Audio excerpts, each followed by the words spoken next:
ان الحمد للہ والصلاة والسلام علی رسول اللہ اما بعد فاعوذ باللہ من الشیطان الرجیم بسم اللہ الرحمن الرحیم۔ معزز سامعین و ناظرین، اللہ رب العزت نے ارشاد فرمایا وَمِنَ النَّاسِ، اور کچھ لوگ، مَن یقول، جو کہتے ہیں، آمنا باللہ، ہم اللہ پر ایمان لے آئے، وبالیوم الآخر، اور آخرت کے دن پر ایمان لے آئے، وما ہم بمؤمنین، حالانکہ وہ مومن نہیں ہیں، یخادعون اللہ، وہ اللہ کو دھوکہ دینا چاہتے ہیں، والذین آمنوا، اور ایمان والوں کو دھوکہ دینا چاہتے ہیں، وما یخدعون الا انفسہم، اور وہ در حقیقت نہیں دھوکہ دیتے مگر اپنے آپ کو، وما یشعرون، وہ اس چیز کا شعور نہیں رکھتے، فی قلوبہم مرض، ان کے دلوں میں بیماری ہے، فزادہم اللہ مرضا، تو اللہ تعالیٰ نے زیادہ کر دیا ان کی بیماری کو، وَلَهُمْ عَذَابٌ علیم، اور ان کے لیے دردناک عذاب ہے، بما کانوا یکذبون، اس وجہ سے کہ وہ جھوٹ بولتے ہیں۔ سامعین محترم، شروع میں اللہ رب العزت نے 3 آیات کے اندر مومنین کی 5 صفات کو بیان فرمایا، اس کے بعد پھر مومنین کی ضد کفار کو بیان کیا۔ تو کفار کی 2 قسمیں ہیں، ایک وہ جو ظاہراً اور باطناً کافر ہیں، جو مومن کی بالکل ضد ہیں، تو 2 آیات میں ان کا تذکرہ ہوا، اور اس کے بعد پھر 13 آیات میں ان کفار کا تذکرہ ہوتا ہے جو بظاہر اپنے آپ کو مسلمان اور مومن کہتے ہیں اور اندر سے وہ کافر ہیں، جن کو منافقین کہا جاتا ہے۔ تو اللہ تعالیٰ نے فرمایا کہ منافقین کہتے ہیں کہ آمنا باللہ، ہم اللہ پر ایمان لے آئے، وبالیوم الآخر، اور آخرت کے دن پر ایمان لے آئے۔ اللہ تعالیٰ فرماتا ہے وما ہم بمؤمنین، حالانکہ وہ مومن نہیں ہیں۔ اس آیت کریمہ سے ایک انتہائی حساس مسئلہ اخذ ہوتا ہے جس میں بہت سارے لوگ سرگرداں ہیں۔ وہ مسئلہ یہ ہے کہ کچھ لوگوں کا یہ نظریہ ہے کہ ہم قادیانی اور اس طرح کے دیگر جو باطل عقائد والے ہیں ان کو کافر نہیں کہہ سکتے، جیسے مسٹر غامدی صاحب ہیں، وہ کہتے ہیں کہ ہم قادیانی کو کافر نہیں کہیں گے اس لیے کہ وہ اپنے آپ کو مسلمان کہتے ہیں۔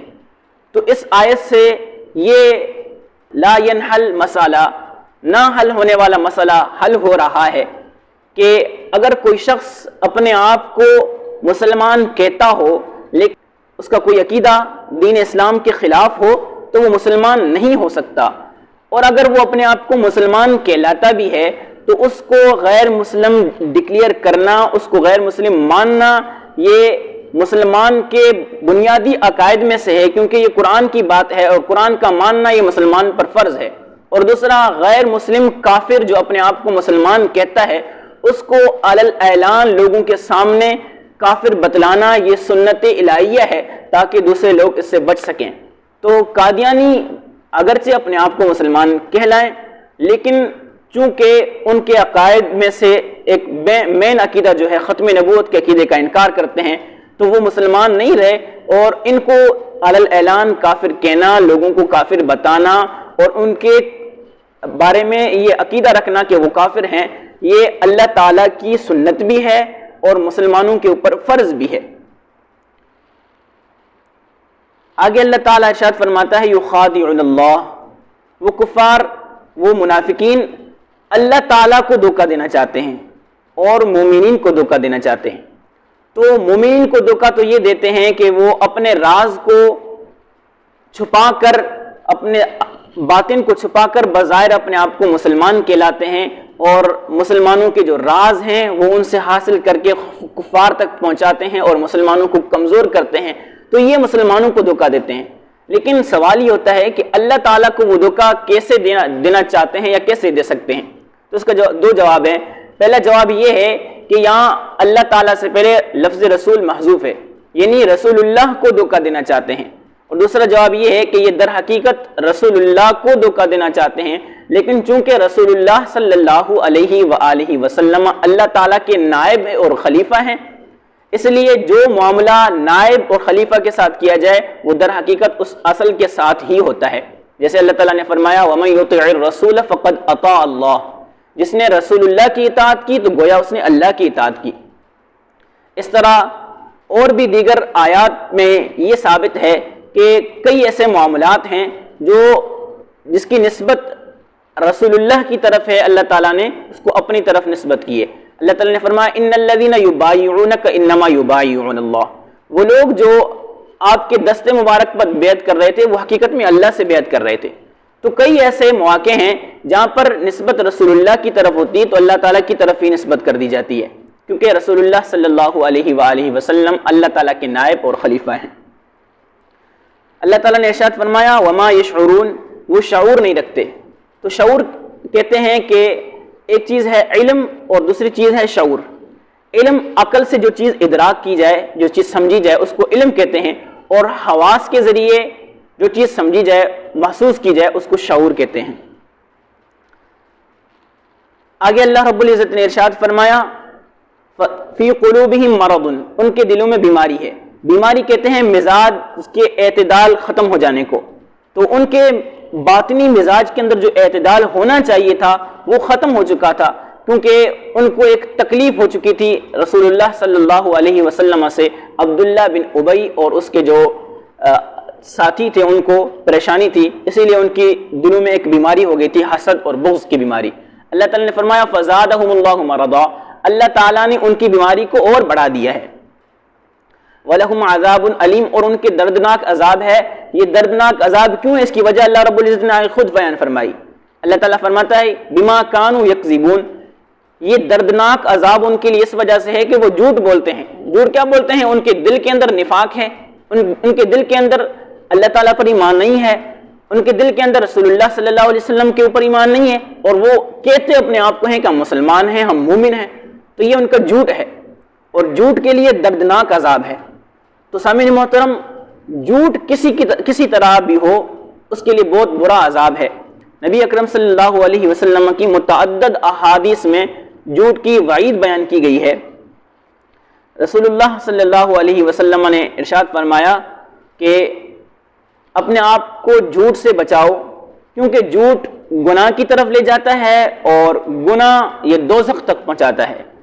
اور ایک شخص جھوٹ بولتا ہے اور جھوٹ کے مواقع تلاش کرتا ہے، حتیٰ کہ اللہ تعالیٰ کے نزدیک اس کو کذاب لکھ دیا جاتا ہے۔ سنن ابو داؤد میں یہ حدیث حضرت عبداللہ ابن مسعود سے مروی ہے، اور ایک اور حدیث حضرت سمورہ بن جندب رضی اللہ تعالیٰ عنہ سے مروی ہے۔ آقا دو جہاں صلی اللہ علیہ وسلم فرماتے ہیں کہ ایک رات مجھے خواب میں جبریل اور میکائیل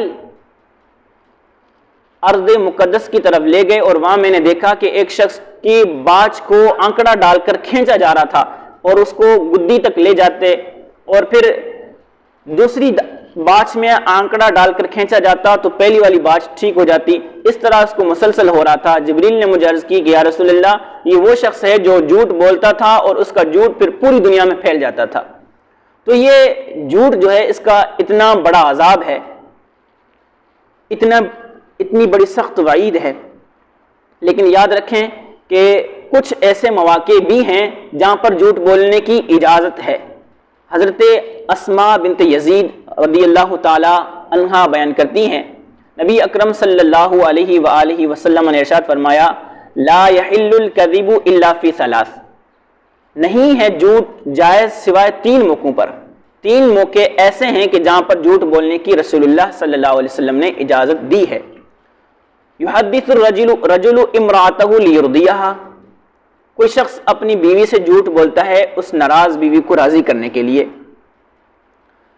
والکذب فی الحرب، کفار کے ساتھ میدان جنگ میں جھوٹ بولا جا سکتا ہے، دھوکہ کیا جا سکتا ہے۔ والکذب لیصلح بین الناس، اور دو لوگوں کے درمیان صلح کرانے کے لیے اگر جھوٹ بولنے کی ضرورت پڑے تو جھوٹ بولنے کی اجازت ہے۔ تو یہ تین مواقع ایسے ہیں کہ جہاں پر جھوٹ بولنے کی اجازت ہے۔ اور اس کے علاوہ علماء کرام نے فرمایا کہ اگر اپنی یا کسی اور کی جان، مال یا عزت کا خطرہ ہو تو اس وقت جھوٹ بولنے کی اجازت ہے۔ اگر اپنی جان، مال اور عزت کا خطرہ ہے تو اس وقت اس کو اجازت ہے، چاہے تو وہ جھوٹ بولے اور چاہے تو وہ جھوٹ نہ بولے۔ جھوٹ بولنا اس کے لیے جائز اور نہ بولنا اس کے لیے افضل ہے۔ لیکن اگر کسی اور مسلمان بھائی کی جان، مال اور عزت کا مسئلہ ہو تو اس وقت جھوٹ بولنا اس پر لازم ہے۔ اور جھوٹ سے بچنے کے لیے ایک اور چیز ہے جس کو توریہ یا تعریض کہا جاتا ہے، اور یہ ایک ایسی چیز ہے کہ جس کے ذریعے انسان جھوٹ سے غنی ہو جاتا ہے۔ توریہ اور تعریض یہ ہے کہ انسان اس طرح کے الفاظ بیان کرے کہ اگلا اس کا کوئی اور معنی لے اور وہ اس سے کوئی اور معنی لے۔ اس طرح کے مواقع قرآن و احادیث میں بہت زیادہ ہیں۔ نبی اکرم صلی اللہ علیہ وآلہ وسلم نے ارشاد فرمایا کہ حضرت ابراہیم علیہ السلام نے 3 جھوٹ بولے۔ پہلا کہ جب ان کے لوگوں نے کہا کہ آؤ اس میلے میں چلتے ہیں جہاں اس قوم کے لوگ جاتے تھے، آپ نے فرمایا انی سقیم، میں بیمار ہوں، حالانکہ وہ بیمار نہیں تھے۔ تو وہاں آپ نے جھوٹ نہیں بولا بلکہ آپ نے تعریض کی تھی، آپ نے توریہ کیا تھا۔ ان لوگوں نے بیماری سے مراد ظاہری بیماری لی، اور حضرت ابراہیم علیہ السلام نے اس بیماری سے مراد یہ کفار جو بتوں کی پوجا کرتے ہیں اس سے جو ان کو دل کو تکلیف ہوتی ہے وہ مراد لی۔ اور دوسرا، جب آپ نے تمام بتوں کو قتل کر دیا، جب لوگوں نے پوچھا تو آپ نے فرمایا کہ یہ ان کے بڑے بت نے کیا ہے، قال کبیرہم، یہ ان کے بڑے نے کیا ہے۔ تو کفار نے اور ان مشرکین نے اس سے مراد لیا کہ بڑے بت نے، اور آپ نے اس سے مراد لیا کہ قوم کے بڑے نے، یعنی اپنے آپ نے۔ تیسری بات جس میں آپ نے جھوٹ بولا ہے وہ یہ حدیث پاک میں ہے کہ آپ اپنی زوجہ محترمہ کے ساتھ جا رہے تھے، کسی علاقے سے گزرے تو وہاں کا جو بادشاہ تھا وہ دوسروں کی جو حسین عورتیں ان پر قبضہ کرتا تھا۔ اس کو کسی نے بتایا کہ ایک شخص یہاں سے گزر رہا ہے، اس کی ساتھ اس کی ایک اور بہت زیادہ حسین عورت ہے، اور اس کا یہ رواج تھا کہ وہ بہن بھائیوں کے اوپر ہاتھ نہیں اٹھاتا تھا اگر لوگ آپس میں بہن بھائی ہوں۔ تو پھر اس نے بلا کر پوچھا کہ یہ کون ہے، حالانکہ وہ آپ کی زوجہ محترمہ تھی۔ آپ نے فرمایا کہ یہ میری بہن ہے۔ تو اس سے ان لوگوں نے مراد حقیقی بہن لیا اور آپ نے اس سے دینی بہن مراد لیا کہ یہ میری دینی بہن ہے، یعنی مسلمان ہے۔ تو اس طرح توریہ اور تعریض کرنا اس کی اجازت ہے دین اسلام میں۔ اور نبی اکرم صلی اللہ علیہ وآلہ وسلم بھی بطور مزاح اس طرح کے آپ سے کئی کلمات صادر ہیں۔